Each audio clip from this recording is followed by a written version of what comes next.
ఇది నాన్న దేవుని సంగమా, దేవుడు మనకిచ్చినటువంటి అంశం. మన పరుగు గురి యొద్దకేనా? చెప్పండి, మన పరుగు గురి యొద్దకేనా? ఇది చాలా ప్రాముఖ్యమైనటువంటి విషయం. మన పరుగు గురి యొద్దకేనా? గురి కలిగినటువంటి క్రైస్తవుడు ఎప్పుడు కూడా చలించిపోడు, అనగా కలవరపడడు, బెదరిపోడు. గురి కలిగినటువంటి క్రైస్తవుడు. దేవునికి స్తోత్రం కలుగును గాక. హల్లెలూయా. ఏ క్రైస్తవుడైతే, ఏ వ్యక్తి అయితే గురి కలిగి ఉంటాడో అతడు తన జీవితంలో సమయాన్ని వ్యర్థముగా పోనివ్వడండి. దేవునికి స్తోత్రం. ఇది చాలా ఇంపార్టెంట్. గురి కలిగిన క్రైస్తవుడు కానీ క్రైస్తవురాలు కానీ సమయాన్ని వ్యర్థముగా పోనివ్వరు, సమయాన్ని కాలక్షేపముగా పోనివ్వరు. ఒక భయము, నేను దేవునితో గడపాలి, ఒక భయము, నేను దేవుని పని చేయాలి, ఒక భయము, నా సమయాన్ని నేను వ్యర్థముగా పోనించుకోకూడదని. హల్లెలూయా.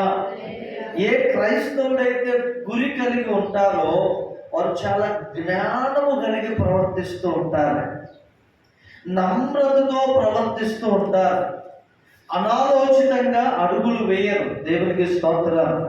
అనాలోచితంగా అడుగులు వేయరు. జ్ఞానము కలిగి ఇది చేయాలా, ఇది చేస్తే దేవునికి మహిమ కాదా, ఈ విధంగా వెళ్ళాలా, ఇలా వెళ్తే దేవునికి మహిమ కాదా, ఇదిగో ఇది తినాలా, ఇది తింటే, ఇది తాగాల, ఇది తాగితే దేవునికి మహిమ కాదా, జ్ఞానము కలిగి ప్రవర్తిస్తాడు క్రైస్తవుడు. హల్లెలూయా. ముఖ్యముగా గురి కలిగిన వాడు. హల్లెలూయా. అర్థమవుతుందండి? మన జీవితం ఎలా ఉండాలి అంటే గురి కలిగిన వారముగా. క్రైస్తవ జీవితం అంటే గురి కలిగిన జీవితం. ఇటొక వైపు ఇటొక వైపు మరొక దారిలో వెళ్ళేది కాదండి. సిస్టర్ గారు సాక్ష్యం చెప్పినట్లుగా మనం ఆయనను నమ్ముకొని ఉన్నామంటే మనము బ్రతికినా చనిపోయినా ఆయన మీదనే మన గురి ఉండాలి. దేవునికి స్తోత్రం. ఆయన సృష్టికర్త, ఆయన సర్వశక్తిమంతుడు, ఆయనకు అసాధ్యమైందంటూ ఏది కూడా లేదు. అటువంటి దేవుణ్ణి కలిగిన మనము ఆయన వైపే చూస్తూ ఆయన యొద్దనే గురి కలిగి మనం ఉండాలి. దేవునికి మహిమ కలుగును గాక. గురి కలిగిన వ్యక్తి, ఒక క్రైస్తవుడు దేని మీద, దేని కొరకు, దేని ఎంతైతే గురి కలిగి ఉన్నాడు, ఏది సాధించవాలని, ఏది దేవుని యొద్ద నుండి పొందుకోవాలని, ఏది దేవుని కొరకు చేయాలని ఒక గురి కలిగి ఉన్నాడో దాని కొరకు తన జీవితాన్నే వ్యయపరుచుకుంటాడు. దేవునికి స్తోత్రం. చాలా మంది మిషనరీస్ మన దేశానికి వచ్చారండి. విలియం కేరీ గారి గురించి ఆయన గురించి సినిమా కూడా తీశారు క్రైస్తవులు. ఎంత త్యాగం చేశాడంటే తన జీవితాన్ని. తన కుమారుడు చనిపోయినప్పుడు ఆ గ్రామంలో ఉన్నవారు కనీసం ఆ శవాన్ని ముట్టుకోవడానికి కూడా దగ్గరికి రారు, చూడటానికి కూడా ఇష్టపడలే. ఆయనే తన కుమారుణ్ణి మోసుకొని వెళ్ళి సమాధి తీసుకొని అందులో తన కుమారుని పెట్టుకున్నాడు. కానీ ఎవ్వరూ ఆయన్ని పలకరించడానికి కూడా రాలేదు. కానీ ఆయన గురి ఏంటంటే ఈ దేశంలో దేవుని ప్రేమను ప్రకటించాలనేది ఆయన గురి. హల్లెలూయా. నిద్రపోతున్నారు ఎవరైనా? ఇంత చల్లటి పూట. హల్లెలూయా. తన జీవితాన్ని త్యాగం చేశాడు. ఒక విషయము, దేవుని నామం మన ద్వారా గణపరచబడాలి అంటే, దేవుని యొక్క మహిమ మన ద్వారా బయలుపరచబడాలి అంటే, దేవుని సంగమా ఖచ్చితంగా మన జీవితాన్ని మనం వ్యయపరచుకోవాలి, త్యాగం చేసుకోవాలి దేవునికి. యేసుప్రభు అన్నాడు, మీలో ఎవరైనా నన్ను వెంబడింపకోరిన ఎడల తన సిలువను ఎత్తుకొని నన్ను వెంబడింపవాలని అన్నాడు. యేసు ప్రభువుని వెంబడించడం అంటే, యేసు ప్రభు యొక్కకు పరిగెత్తడం అంటే సుఖము కాదు, సులువు కాదు. సిలువను ఎత్తుకొని, నీ సిలువను నువ్వే ఎత్తుకొని, అనగా సిలువ అంటే మనం చెప్పుకున్నాం కదండి, అది అవమానం. సిలువ అంటే అది అవమానం. సిలువ అంటే అది శ్రమ, వేదన, నిందలు, ఏమండి, దూషణ, ఎన్నో శ్రమలు సిలువ అంటే. కంటిన్యూగా ఉంటాయి అంటే కాదు. మన ప్రయాణంలో అప్పుడప్పుడు అవమానాలు వస్తాయి. కంటిన్యూగా అవే ప్రభు ఇవ్వడు. మన మన యొక్క సంవత్సరంలో మన కాలానికి సీజన్స్ కూడా ఎలాగా ఉంటాయో అలాగే మన ఆశీర్వదించబడే కొలది అప్పుడప్పుడు కొన్ని శ్రమలు కూడా వస్తాయి, కొన్ని నిందలు కూడా వస్తాయి. యోసేపు సింహాసనం మీద కూర్చోడానికి ముందు తన సిలువను ఎత్తుకొని తాను ప్రయాణించాడు. అనగా నింద భరించి జైలుకి వెళ్ళాడు. 2 సంవత్సరాలు చెరసాల్లో ఉన్నారు. తన అన్నల చేత కొట్టబడ్డాడు, గోతులో వేయబడ్డాడు. ఎలా ఉంటుంది ఒక క్రైస్తవుని జీవితం ఆశీర్వాదానికి ముందు అంటే కొన్ని పరీక్షలు ఉంటాయి, కొన్ని శ్రమలు ఉంటాయి, కానీ కంటిన్యూగా ఉంటాయంటే కాదు. ప్రభు అంటాడు ప్రకటన గ్రంథంలో 10 దినములు శ్రమ కలుగును, ఆ తర్వాత నీకు జీవ కిరీటం. హల్లెలూయా. మరణము వరకు నమ్మకంగా ఉండు అంటారు. క్రైస్తవులముగా మనము గురి వద్దకే పరిగెట్టాలి, లేదా గురి కలిగిన వారమై మన జీవన యాత్రను ముందుకు కొనసాగించుకోవాలి. కీర్తనల గ్రంథం 16వ కీర్తన 8వ వచనం కనుక మీరు చదవగలిగినట్లయితే, సదాకాలము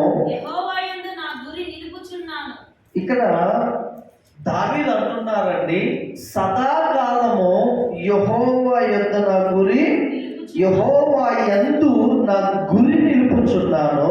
ఆయన నా కుడి పార్శ్వమందు ఉన్నాడు గనుక నేను కదల్చబడను. దేవునికి స్తోత్రం కలుగును గాక.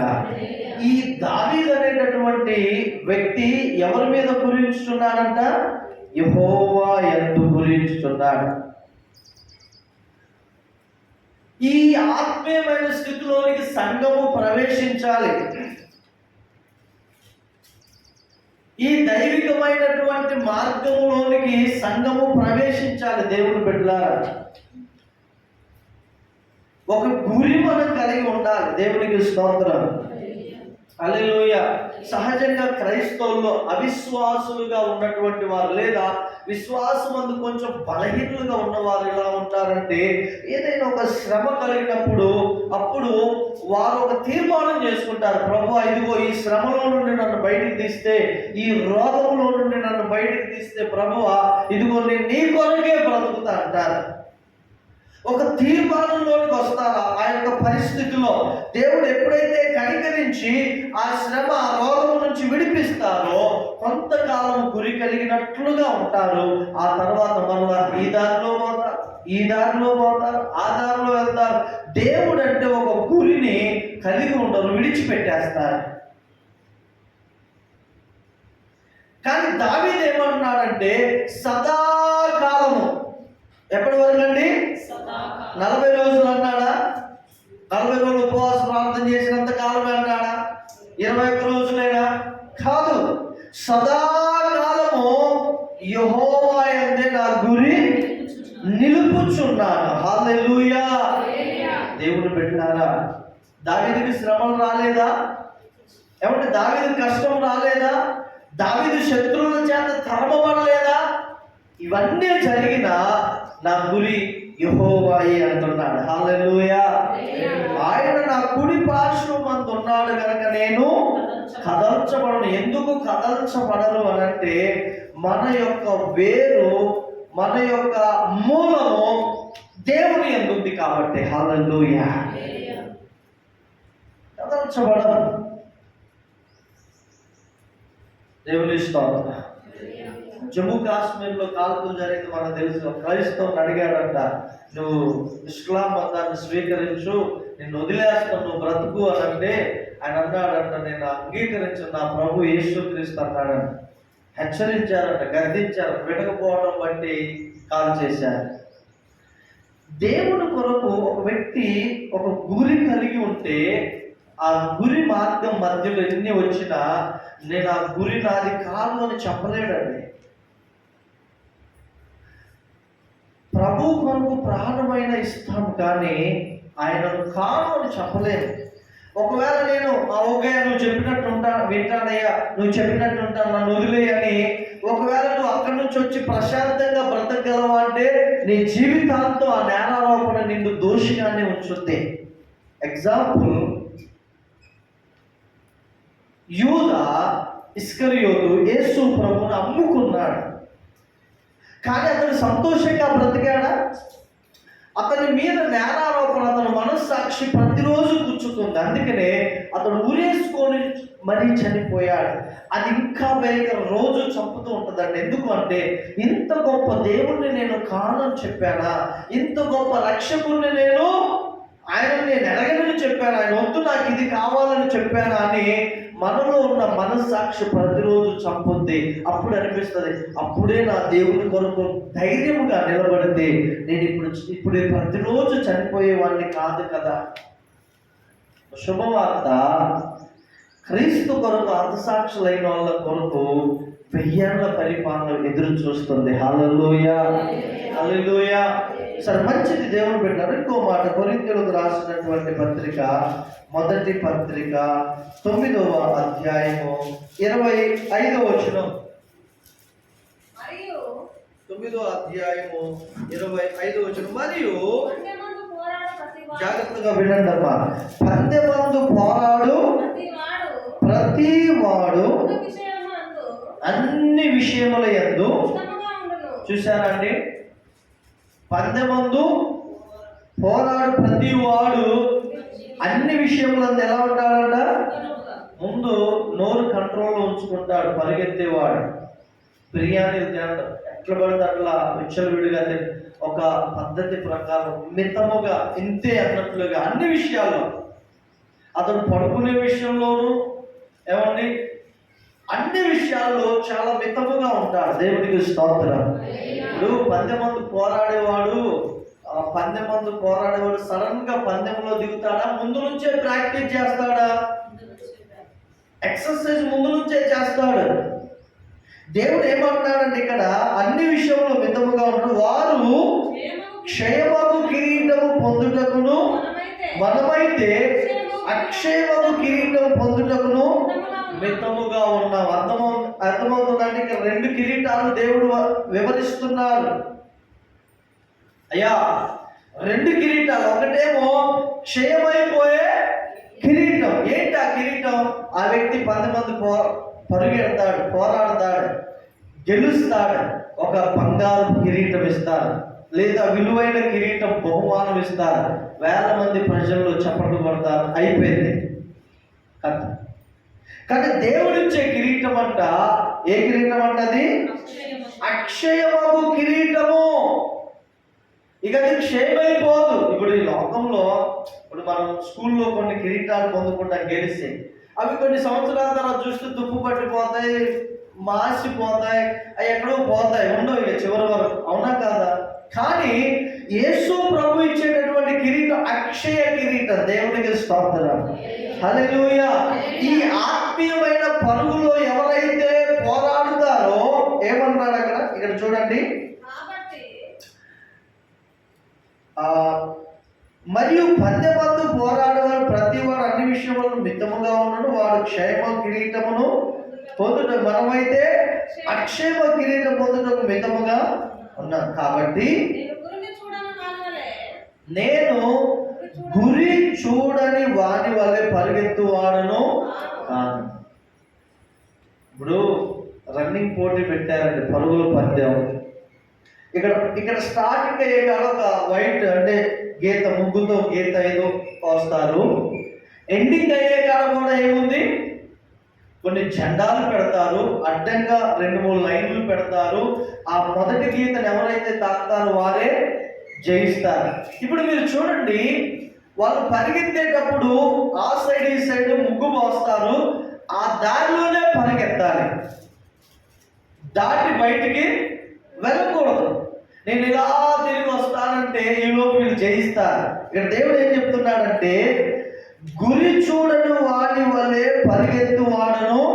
చాలా మంది క్రైస్తవులు ఒక గురి ఎక్కడ ఉంటుందండి?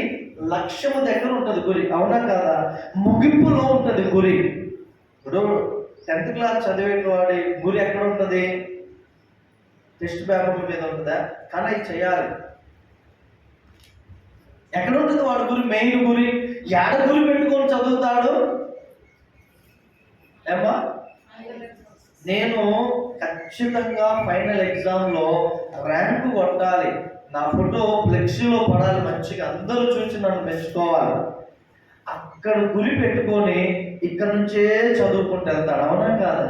క్రైస్తవులుగా మన గురి ఏంటంటే దేవుడు ఒక అక్షయ కిరీటం ఇస్తున్నాడు, దాని కొరకు నా పరుగు ఉండాలి, ఈ ఆత్మీయమైన పరుగు ఉండాలి, ఈ ఆత్మీయమైన యాత్ర ఉండాలి. హల్లెలూయా. ఇంకేమన్నాడు చూడండి, 27వ వచనం, గాలిని కొట్టినట్టు నేను పోట్లాడలేదు. గాలిని ఎవరైనా కొట్టగలరండి? గాలిని నేను కొడుతున్నా అంటే వాళ్ళని ఏమంటారు? పిచ్చోడు ఉన్నట్టున్నాడు ఎరా అంటారు. అవునా కాదు?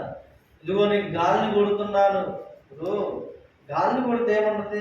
చెట్టునో లేకపోతే రాయినో ఇంకేదన్నా దాన్ని కొడితే దాన్ని కొడుతున్నారు అనుకుంటారు. కానీ ఓపెన్ గ్రౌండ్లోకి వెళ్ళి ఇదిగో గాలి అని కొడితే ఏమనుకుంటారు? అటు ఇటు కొడితే గాలి తరుగుతా? చెప్పండి.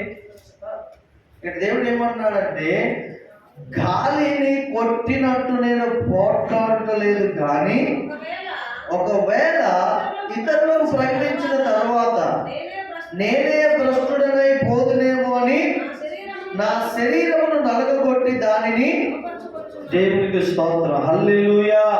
ఒక మంచి దైవజనుడు పౌలు చెప్పుచున్న మాట అండి. అంటే దీన్ని బట్టి సేవకులు కూడా పడిపోయే అవకాశం ఉందా అంటే 100% ఉంది.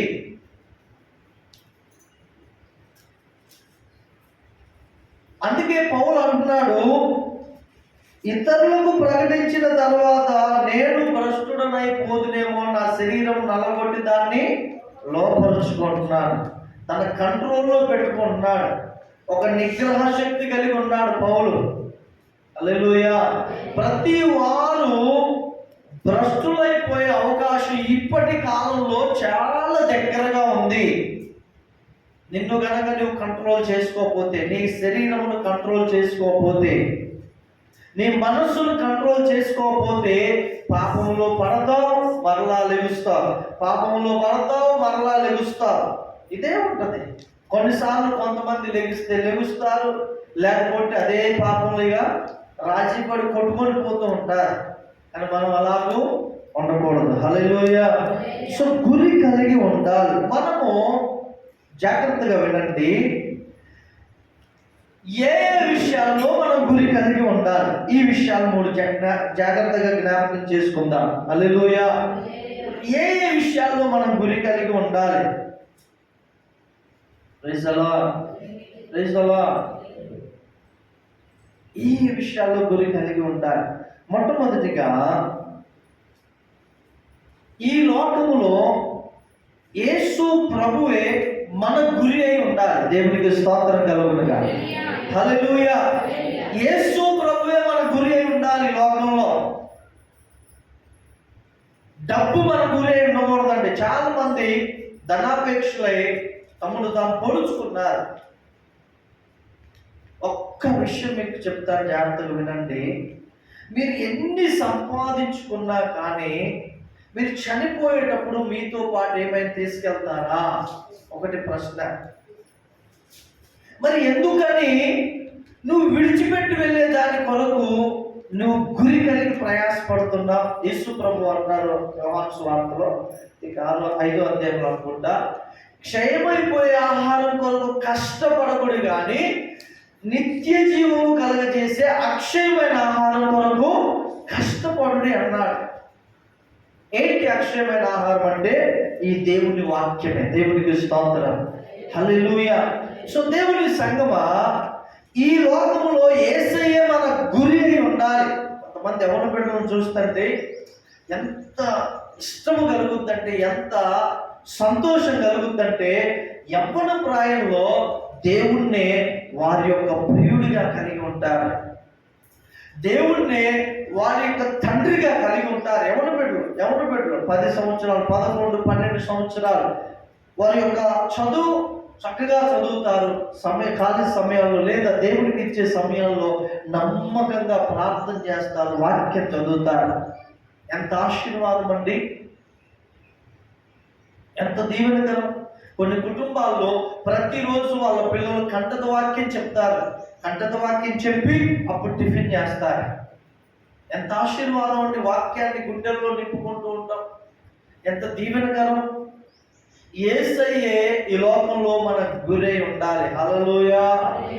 యేసయ్య కాకుండా మన గురి ఒక అమ్మాయో, లేకపోతే ఒక అబ్బాయో, లేకపోతే డబ్బో, ఇంకేదో ఒకటి ఈ లోకంలో ఎంజాయ్ చేయాలో అన్నట్లుగా ఉంటే అవే మన జీవితాన్ని నాశనం చేస్తాయి, నెమ్మది లేకుండా చేస్తాయి. ఎగ్జాంపుల్ మీరు చూడండి, మీకు బాగా తెలిసిన వాక్యమే.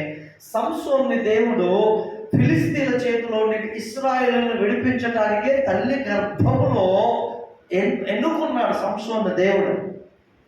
చాలా బాగా ఉన్నటువంటి సంసోను తిమ్నాతునకు వెళ్తూ ఒక అమ్మాయిని చూశానయ్యా, నాకు ఆమె కావాలని తల్లిదండ్రులను పట్టుబట్టి తీసుకుని వెళ్తున్న సమయంలో మీరు చూడండి, ఒక దర్శనం కలిగి ఉన్నటువంటి సంసోను దాన్ని పక్కన పెట్టి ఈ వైపుగా మార్గంలో వెళ్తుంటే ఏదైతే కావాలని, ఏ స్త్రీ అయితే కావాలని, ఏ అమ్మాయి అయితే కావాలని వెళ్ళాడో మీరు గమనించండి, ఆమె ఇతనికి దొరకలేదు. పైగా ఫిలిస్తీన్లతో పెద్ద గొడవ ఏర్పడింది.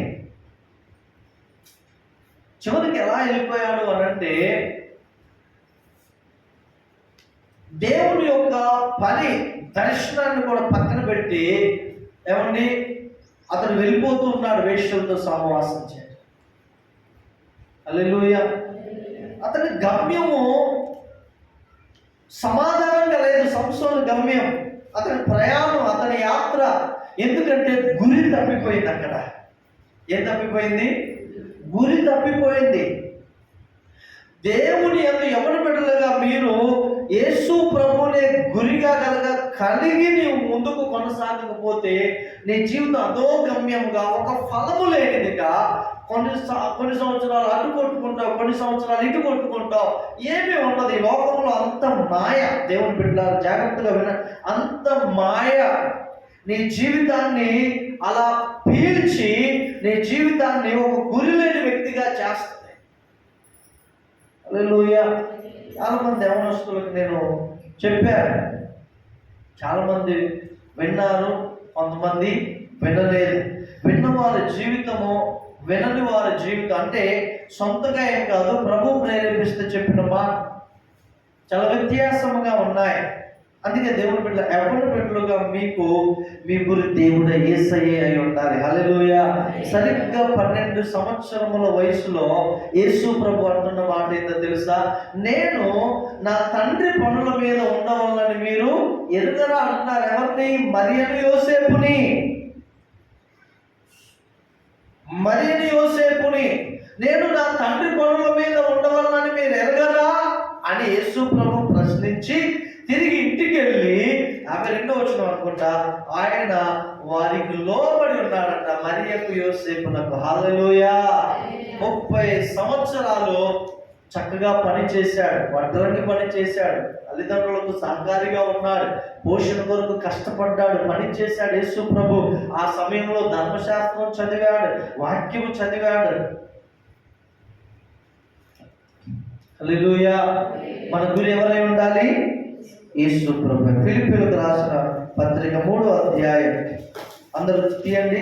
14వ వచనం చదవండి, 13వ వచనం నుంచి చదవండి.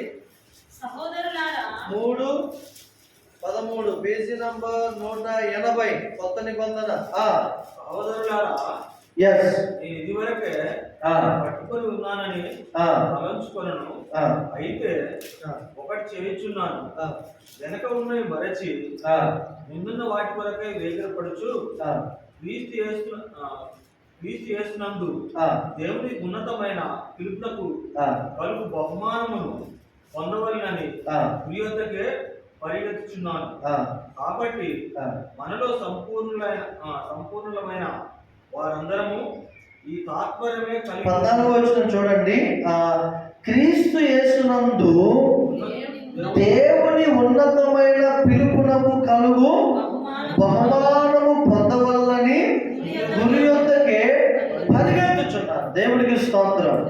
క్రీస్తు యేసునందు దేవుని ఉన్నతమైన పిలుపు. మన గురి ఎవరై ఉండాలి? యేసు ప్రభు అయి ఉండాలి. యేసు ప్రభు అయి ఉండాలి మన గురి. మనకు ఒక బహుమానాన్ని దేవుడు ఇస్తాడన్నప్పుడే. రెండవది ఏప్రిల్కి రాసిన పత్రిక 12వ అధ్యాయం 1 నుంచి 2వ వచనం వరకు చదవండి. చూశారంటే ఏమంటున్నాడు అక్కడ? ఎంత గొప్ప సాక్షి సమూహము మేఘము వలె మనలను ఆవరించి ఉన్నందున మనము కూడా ప్రతి భారమును సులువుగా చిక్కుల పెట్టు పాపమును ఏంటంటే ప్రతి భారమును మనము ఏమండి ఎన్నో భారాలు పెట్టుకుంటాం. ఒక విషయం ఏంటంటే 127వ కీర్తనలో మాట ఉంటుంది. ఏమన్నా తన ప్రియులు నిద్రించుచుండగా ఆయన వారికి ఇచ్చుచున్నాడు. చదవండి ఆ మాట. 127వ కీర్తన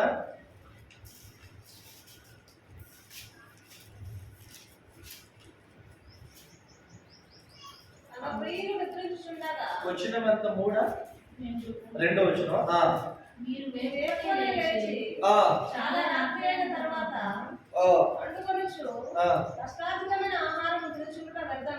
ఏమంట? మీరు మేల్కొనే లేచి చాలా రాత్రి అయిన తర్వాత పండుకొనుచు మీ కష్టార్జితమైన ఆహారము తినుచునుండుట. మీరు మన మన మన నా వైపు చూడండి ఒకసారి. మన ఆలోచన ఇక్కడ మార్చబడాలి. మనం అనుకుంటాం, నేను ఉదయాన్నే లేచి ఎంతో కష్టపడుతున్నాను, ఎంతో వ్యవసాయం చేస్తున్నా, ఎంతో వ్యాపారం చేస్తున్నా, ఉద్యోగం చేస్తున్నా, ఇదంతా నా బలం అనుకుంటే దేవుడు అది వ్యర్థం అంటున్నాడు. ఎందుకు అంటున్నాడంటే అది నీ కష్టం వల్ల వస్తుంది అనుకుంటున్నావు, కానీ దేవుడు ఏమన్నాడు తెలుసా? నేను నీకు దాన్ని ఇస్తున్నా అంటున్నాడు. హల్లెలూయా. దావీదు అంటాడు దినవృత్తాంతముల గ్రంథంలో 1వ గ్రంథం 29వ అధ్యాయంలో, ప్రభువా నీ స్వసంపాద్యములో నుండే మేము నీ కొంత ఇచ్చుచున్నాం. హల్లెలూయా. ఈ ప్రాణం ఎవరిచ్చిందండి? ఈ ఆరోగ్యం దేవుడు ఇచ్చింది. మనం పీల్చుకునే ఆక్సిజన్ ఎవరిది? వెంటిలేటర్స్ లో ఆక్సిజన్ పెడతానికి గంటకి ఎంత ఉంటుందన్నా? మినిమం ఎంత వల్ల? గంటకు 3000. గంటకు 3000 అంటే ఆక్సిజన్. కానీ మనం ఎన్ని గంటలు మన జీవితం ఎంత ఫ్రీగా దేవుడు మనకి ఇస్తున్నాడు. హల్లెలూయా. కిందేమన్నాడంటే తన ప్రియులు నిద్రించుచుండగా ఆయన వారికి ఇచ్చుచున్నాడు. హల్లెలూయా. నువ్వు ప్రతి భావమును విడిచిపెట్టు, దేవునికి ప్రియముగా బ్రతుకు. ఆశీర్వాదము దేవుని యొద్ద నుండి మన మీదకి వస్తుంది. హల్లెలూయా.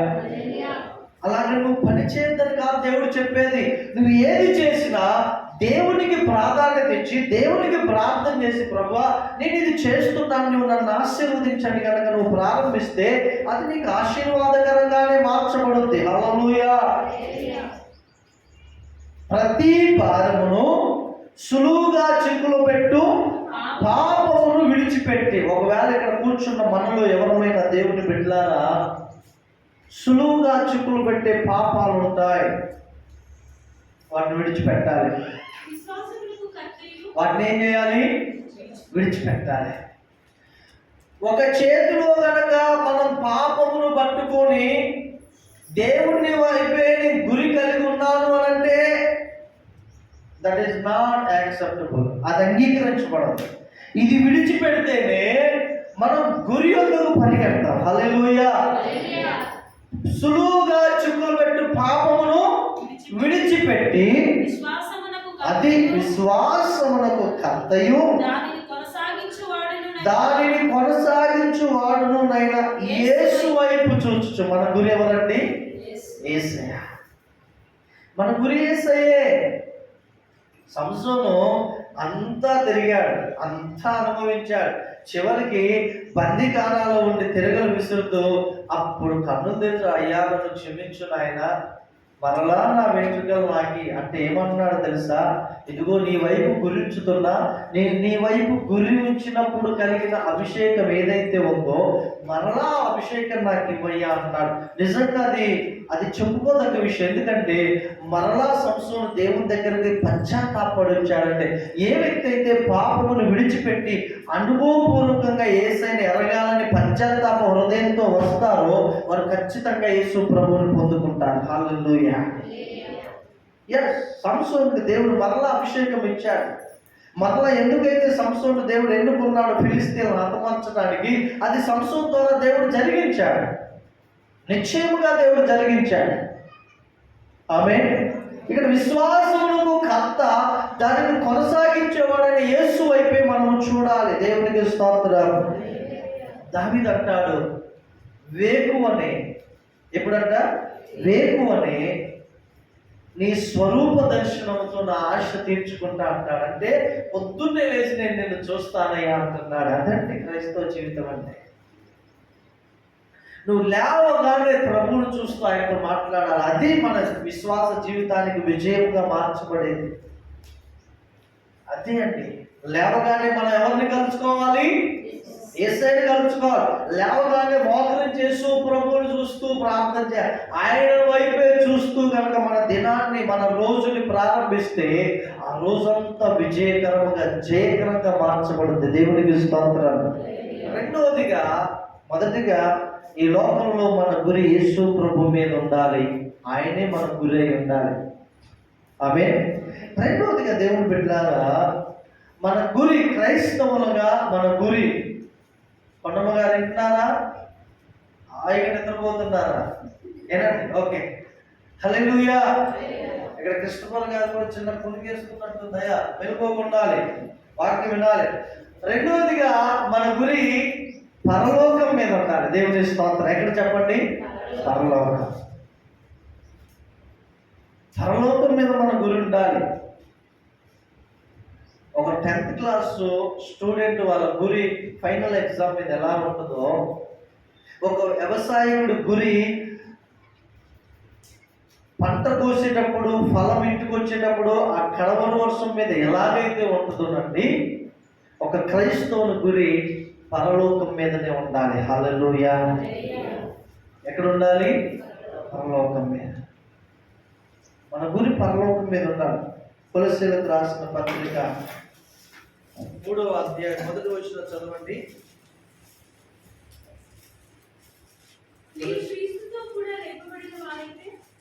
మీరు క్రీస్తుతో కూడా లేపబడిన వారైతే ఏంటి వెతకాలంటండి? పైనున్న వాటినే వెదకుడి.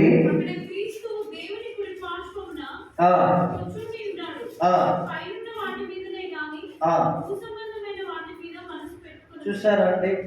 పైనున్న వాటి మీదనే కానీ భూ సంబంధమైన వాటి మీద మనస్సు పెట్టుకొనకుడి. ఎలాగనగా మీరు మృతి పొందితిరి, మీ జీవము క్రీస్తుతో కూడా దాచబడి ఉంది.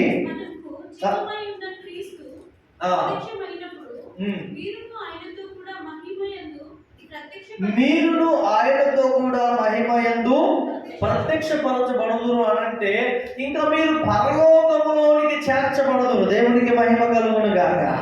హల్లెలూయా. అదే క్రైస్తవుల యొక్క గురి ఉండాలండి. అందుకనే దేవుడు అన్నాడు ఇక్కడ, పైనున్న వాటి మీదనే కానీ, 2వ వచనం, భూ సంబంధమైన వాటి మీద మనస్సు పెట్టుకొనకుడి.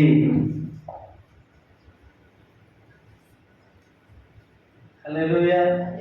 ఆ మనస్సు మనం కలిగి ఉన్నప్పుడు మన నడకే చాలా ప్రత్యేకంగా ఉంటుంది. దేవుని బిడ్డలారా, మన ఆలోచన ప్రత్యేకంగా ఉంటుంది. మన తలంపులు పరసంబంధమైనవిగా ఉంటాయి.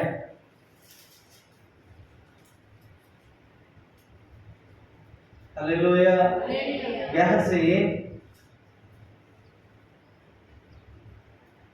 గెహజీ ఎలీషా దగ్గరికి వచ్చి నయమాన్ వెళ్ళిపోతుంటే నా యజమానునికి ఇష్టం లేదుగా నేను వదిలిపెడతానా అని ఏమండి బంగారం వస్త్రముల కోసం పరిగెత్తుకుంటూ వెళ్ళాడు.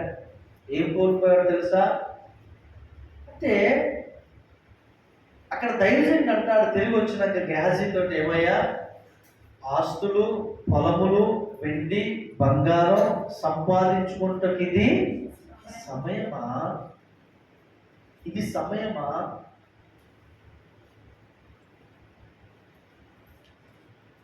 సామెతల గ్రంథంలో ఉంటాడు, అయ్యా నేను పేదవాడిని ఏమి లేని వాడిని దొంగిలించి నా దేవుడి నామాన్ని దూషించకుండా ఉండదు, అలాగని ఎక్కువ ధనము కలిగిన వాడిని గర్వించి అసలు దేవుడు ఎవరు అనే స్థితికి కూడా నాకు వద్దయ్యా.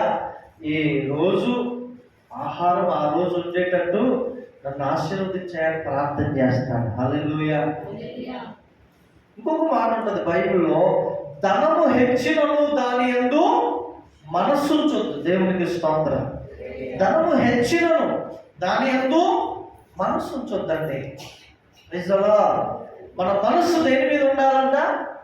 పరలోకం మీద. ఇక్కడ అదే అంటున్నాడు, మీ భూ సంబంధం పైనున్న వాటి మీదనే గాని భూ సంబంధమైన వాటి మీద మనస్సు పెట్టుకొనకుడి.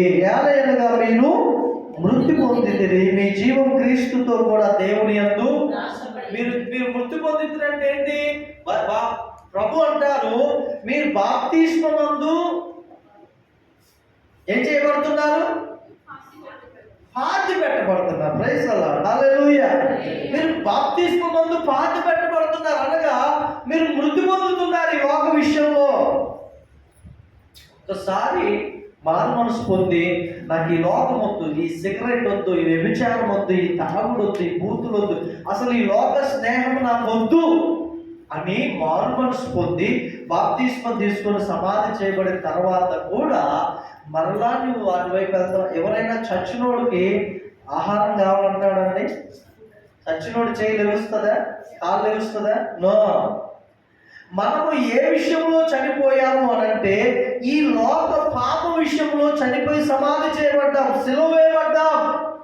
మనము దేని విషయంలో అంటే మీ జీవము క్రీస్తుతో కూడా దేవుని యందు, మన ప్రభు యందే మన జీవం ఉంది. హల్లెలూయా. మీకు విషయం తెలుసా? మనం ఈ లోకములో నుంచి వెళ్ళిపోతున్నాము అంటే దేవుని పర్మిషన్ తోటే మనం మన జీవాన్ని విడిచిపెడతాం. అనగా మన శరీరం నుంచి వేరే వెళ్ళిపోతాం. దేవుని పర్మిషన్ లేకుండా మన ప్రాణము తీయటం ఎవ్వరి వల్ల కాదు. ఒక దైవజనుడు ఉన్నాడు, రియల్గా జరిగింది. వేరే దేశంలో నువ్వు యేసు ప్రభువుని విడిచిపెట్టు, లేకపోతే నిన్ను చంపుతావు అంటే, చంపుకోయే బాబు, నేను మాత్రం యేసు ప్రభువుని విడిచిపెట్టాను. రెండు చేతులు ఎవరు కట్టేశారు, గన్ను ఏమండి తల మీద పెట్టారు. ఫైనల్గా అడుగుతున్నా, నువ్వు చెప్పు, యేసు ప్రభువుని విడిచిపెడతావు? నేను విడిచిపెడతానండి, ఆయన నా రక్షకుడు. ఈయన కోపం వచ్చి కాల్ చేశాడు, కానీ బుల్లెట్ రావట్లేదు. ఇది రియల్గా జరిగింది. బుల్లెట్ రావట్లే. చాలాసార్లు నొక్కుతున్నాడు కానీ బుల్లెట్ దిగట్లేదు, రావట్లేదు. అసలు సైడ్ కాల్చుకుంటేనేమో పని చేస్తుంది అది. ఇది రియల్గా జరిగింది. హల్లెలూయా. దేవుడు ఎంత అద్భుతకరుడు అంటే ఆయన పర్మిషన్ లేకుండా మన ప్రాణము తీసే అధికారం ఈ లోకంలో ఎవ్వరికీ లేదు. హల్లెలూయా. హల్లెలూయా. మన గురి, మన మనసు దేని మీద ఉండాలి? పరలోకం మీద. దేవునికి మహిమ కలుగునుగాక. ఎబ్రీయులకు రాసిన పత్రిక 11వ అధ్యాయం 16వ వచనం చదవండి దయచేసి. అయితే వారు మరీ శ్రేష్టమైన 16వ వచనం, మరీ శ్రేష్టమైన దేశం అనగా పరలోక సంబంధమైన దేశమును కోరుచున్నారు. అర్థమవుతుందండి? అందుచేత తాను వారి దేవుడని అనిపించుకొనుటకు దేవుడు వారిని గురించి సిగ్గుపడడు. ఏదైనగా ఆయన వారి కొరకు ఒక పట్టణము సిద్ధపరిచి ఉన్నాడు. హల్లెలూయా. ఒక పట్టణం, పరలోక పట్టణం సిద్ధపరుచున్నాడు మన కొరకు. మన గురి ఆ పరలోకమే. దేవునికి స్తోత్రం. మన గురి పరలోకమే. మూడవదిగా దేవుని సంగమ, మన గురి మనం ఎందుకు రక్షింపబడ్డాం, మన గురి, మనం ఎందుకు రక్షింపబడ్డాం, మన దర్శనము ఏమై ఉంది. హల్లెలూయా. మూడవదిగా మన గురి, మనం ఎందుకు రక్షింపబడ్డాం. ఈ స్టాండర్డ్లోనికి మనం అందరం రావాలి, ఈ ఆత్మీయతలోనికి మనం అందరం రావాలి. ఒక విషయం అండి, రక్షింపబడిన మనము చక్కగా వాక్యము వింటూ అర్థం చేసుకుంటూ మన ఇంట్లో మనం హ్యాపీగా సంతోషంగా ఉంటే రక్షణ యొక్క నిర్వచనం అది కాదు. అది కాదు. ఒక దేశంలో ఒక దైవజనుడు మిషనరీకి వెళ్ళారంట. మిషనరీగా వెళ్తే 7 సంవత్సరాలు అక్కడ ప్రార్థించాడంట, సువార్త చెప్తున్నాడంట, కానీ ఎవ్వరు వినట్లేదంట. ఈయనకు చిరాకు అనిపించింది, ప్రభువా 7 సంవత్సరాలు అయింది, ఒక్కరు కూడా రక్షింపగల నా వాక్యం విని, నా సువార్త విని, ఇంక నేను ఎందుకు ఈ దేశంలో, నువ్వేం దర్శనం ఇచ్చావు, అక్కడికి వెళ్ళయ్యా, నేను వచ్చేసాను, 7 సంవత్సరాలు అయింది, ఎలాగయ్యా అని ప్రార్థన చేసి వచ్చాడంట. వాళ్ళు మిషనరీస్ ఖచ్చితంగా ట్రీట్మెంట్ చేసేటటువంటి విధి కలిగి ఉంటారు. ఒకరోజు అలా ప్రార్థన చేసి విచారంగా దిగాలుగా వచ్చి కూర్చొని ఉంటే ఒక గజ్జి కుక్క వచ్చిందంట ఆయన దగ్గరికి. ఏ కుక్క? గజ్జి కుక్క వచ్చిందంట. వాళ్ళంతా పుంట్లే. ఈయన ఏం చేశాడు చూసి, ఇది ఇంత గలీజ్గా ఉందేంటి, మన దగ్గర మెడిసిన్ ఎందుకు వేస్తామని దూరంగా ఉంటే ఆయన ఏం చేశాడంటే కొంచెం ఆయింట్మెంట్ ఏదో సంథింగ్ ఆయన దగ్గర ఉన్న మెడిసిన్ వేసాడంట. ఫస్ట్ రోజు వెళ్ళిందంట, మన రెండో రోజు కూడా వచ్చిందంట, కొంచెం బెటర్గా అనిపించిందంట. రెండో రోజు కూడా దానికి ట్రీట్మెంట్ చేశాడంటే మంచిగా అయిందంట. ఇలా కొద్ది రోజులకి అది మంచిగా అయిపోయిందంట. దేవునికి స్తోత్రం. ఆ గజ్జి కుక్క ఊరందరికీ పరిచయం. ఈ కుక్క బాగుపడి ఏం చేసిందంటే మరికొన్ని గాయాలతోటి గజ్జితోటి ఉన్న కుక్కను తీసుకొచ్చిందంట. అది రియల్గా జరిగింది. వాటికి కూడా ఈ సేవకుడు ఏం చేశాడంటే ట్రీట్మెంట్ చేస్తే అవన్నీ బాగుపడ్డాయి. ఈయనేంటి కనుక బాగు చేస్తున్నాడేంటి, ఈయన దగ్గర కుక్కలు రోజు వెళ్తున్నాయంటని చెప్పి ఆ ఊర్లో అనారోగ్యంతో ఉన్న వాళ్ళు ఒకరు రావడం ప్రారంభించారంట. ఈయన ఏం చేశాడు, అమ్మ ఏమైందా పలానా వ్యాధి, ఈయన మెడిసిన్ ఇచ్చి ఆమె ప్రార్థన చేసి పంపిస్తే ఆమె స్వస్థత పొంది. ఇలా ఏమి ఇంకో కొంతమంది ఆ ఊరంతా కొద్ది సంవత్సరాల్లోనే, కొద్ది రోజుల్లోనే రక్షింపబడిందంట. హల్లెలూయా, హల్లెలూయా. మన గురి ఏంటి, మనం ఎందుకు రక్షింపబడ్డాం, మన దర్శనం ఏంటి? ఆమేన్. రక్షింపబడిన మనము ఎందుకు రక్షింపబడ్డాం, దానిని మనము జ్ఞాపకం చేసుకోవాలి. హల్లెలూయా, హల్లెలూయా. రక్షింపబడడం మన గురి ఏంటయ్యా అంటే మనము కొంతమందికైనా సువార్త ప్రకటించాలి. ఇంకో విషయం తెలుసా, నోటితో సువార్త ప్రకటించే దానికంటే కూడా మనమున్న ఇంటిలో, మనమున్న గ్రామంలో, మన జీవితం ద్వారా సువార్త ప్రకటిస్తే అది ఎక్కువ ఎఫెక్టివ్గా పనిచేస్తుంది. దేవునికి స్తోత్రం. నా మాట అర్థమైందా మీకు?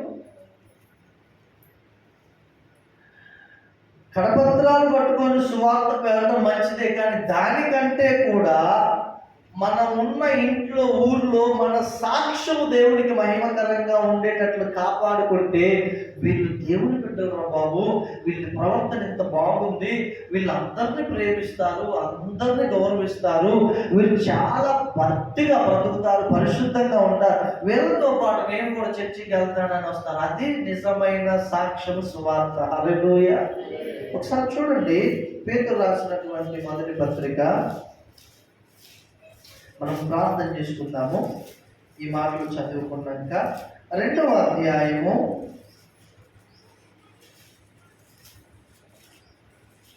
9వ వచనం చదవండి. అయితే మీరు చీకటిలో నుండి ఆశ్చర్యకరమైన తన వెలుగులోనికి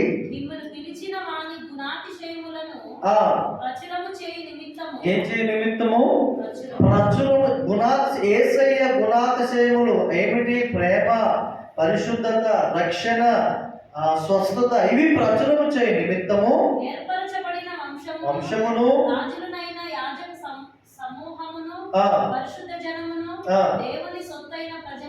దేవుని సొత్తైన ప్రజలనై ఉన్నారు.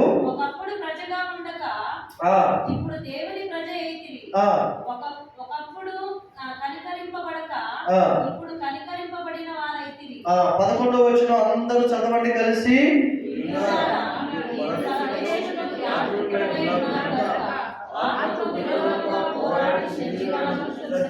హల్లెలూయా, హల్లెలూయా. ఆత్మకు విరోధముగా పోరాడు శరీర ఆశలను విసర్జించాలి. ఒకటే దేవుని బిడ్డలారా, ఏమేమన్నాడంటే మీరు చీకటిలో నుండి ఆశ్చర్యకరమైన తన వెలుగులోనికి మీరు పిలువబడ్డారు కాబట్టి ఆయన గుణాతిశయములను ప్రచురించాలి. మనం ఏం చేయాలా? యేసయ్య ప్రేమను, యేసయ్య ఇచ్చే స్వస్థతను, యేసయ్య ఇచ్చే రక్షణను, యేసయ్య ఇచ్చే విడుదలను సమాజంలో ప్రచురం చేయాలి. అనగా సువార్త చెప్పాలి. అదే మన గురి. దేవునికి స్తోత్రం కలుగును గాక. కాబట్టి మరియా, మగ్దలేని మరియా సువార్త చెప్పింది, ఎలిజబెత్ సువార్త చెప్పింది, అపోస్తలులు 12 మంది శిష్యులు సువార్త చెప్పారు. ఆ తర్వాత 8వ అధ్యాయంలో నుండి 4-5 వచనాల్లో అపోస్తల కార్యంలో వారు శ్రమలో కూడా, హింసలో కూడా చెదిరిపోయిన వారు సువార్త చెప్పుకుంటూ వెళ్ళిపోయారు. ఎందుకు? మన గురి ఏంటయ్యా? క్రైస్తవులుగా మనం ఈ లోకంలో మన దర్శనం ఏంటయ్యా అంటే ఆయన గుణాతిశయములు ఈ లోకంలో సువార్త రూపంలో చెప్పాలి. హల్లెలూయా. అది నీ స్నేహితురాలు కావచ్చు, స్నేహితుడు కావచ్చు, నీ ఇంటి పక్క వాళ్ళకి కావచ్చు. ఇది మన గురి, ఇది మన దర్శనమై ఉండాలి. ఆఖరిగా ఫిలిప్పీలకు రాసిన పత్రిక 3:17 వచనం చదవండి. అందరూ కలిసి చదవండి. ఫిలిప్పీలకు రాసిన పత్రిక 3వ అధ్యాయం 17వ వచనం. సహోదరులారా, మీరు నన్ను పోలి నడుచుకొనుడి.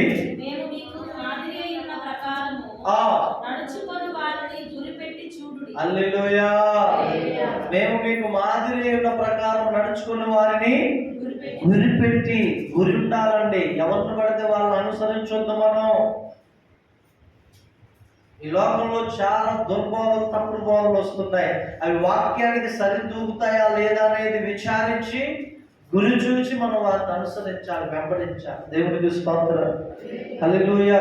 కాబట్టి మన గురి ఏంటంటే ఈ లోకంలో మన దర్శనం ఏంటంటే అనేకులకు సువార్త ప్రకటించాలండి. అది గొప్ప భాగ్యం. అసలు పరిచర్యలో ఘనమైన పరిచర్య సువార్త చేసే పరిచర్య. దేవునికి స్తోత్రం. ఉన్నతమైన పరిచర్య సువార్త చేసే. యేసు ప్రభు 3.5 సంవత్సరాలు ఏం చేశాడండి? సువార్త చేస్తూ ఉంటే స్వస్థతలు విడుదల అవుతాయి. సువార్త చేస్తూ ఉంటే వారికి ఉన్న బంధకాల నుంచి వారు విడిపించబడతారు. సువార్త చేస్తూ ఉంటే దేవుని శక్తి అక్కడ వారి మీదకి దిగి వస్తుంది. హల్లెలూయా. మూయబడిన వారి హృదయము సువార్త చేస్తుంటే తెరవబడుతుంది. ఆత్మ కార్యాలు అక్కడ జరుగుతాయి. దేవునికి స్తోత్రం. హల్లెలూయా. సో మొట్టమొదటిగా మన గురి ఈ లోకంలో యేసు ప్రభువే ఉండాలి. మన గురి ఆయనే మనకు ప్రధానమైన దేవుడు. రెండవదిగా మన గురి పరలోకం. దాని మీదనే మన గురి. మన మనస్సు పరలోకం మీదనే ఉండాలి. ఈ లోక సంబంధమైన వాటి మీద మన మనస్సు ఉండకూడదు. అంటే దాని అర్థం ఏంటంటే దేవుణ్ణి పక్కన పెట్టి ఈ భూ సంబంధమైన పనులు, వ్యాపారం ఇది కాదు. ఫస్ట్ దేవుడు మనకి ఈ జీవన యాత్రలో అవి మన అవసరత తీర్చుకోవడానికి కానీ అవి స్థిరము కాదు. మూడవదిగా మన గురి, మన దర్శనము, మనం ఎందుకు రక్షింపబడ్డామంటే ఈ లోకంలో సువార్త తెలియజేయాలి. ఆమేన్. ప్రభు కొద్ది మాటలు మన వెనుకల్లో దీవించునుగాక. ఆమేన్. కళ్ళు మూసుకుందాం. చెప్పబడిన వాక్యములు ధ్యానిస్తూ ప్రార్థన చేద్దాం. దేవాన్ని కొందనాలు చెల్లిస్తాం.